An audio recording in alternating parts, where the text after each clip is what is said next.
ফের বৃষ্টির পূর্বাভাস।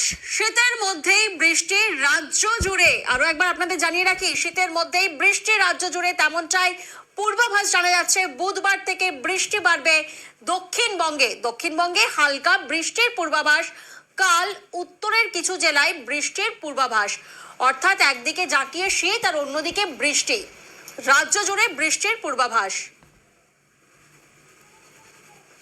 একটা ওয়েদার সিস্টেম ডেভেলপ হবে আগামীকাল থেকে কন্ডিউসিভ ওয়েদার অ্যাক্টিভিটির জন্য। প্রথম হচ্ছে যে একটা উইন্ড ডিসকন্টিনিউটির মতন থাকবে ঝাড়খণ্ড এন্ড জয়েনিং এরিয়াতে, আর তার সঙ্গে একটা হাই প্রেসার জোন আগামীকাল ফর্ম হবে ওভার বে অফ বেঙ্গল। ওখান থেকে কিন্তু অনেকটা ময়েশ্চার আমাদের রাজ্যের দিকে আসবে। ফলে 30 তারিখ থেকে 2 তারিখে চান্সেস রয়েছে নর্থ বেঙ্গল সাউথ বেঙ্গলে কিন্তু বৃষ্টি হবে। খবর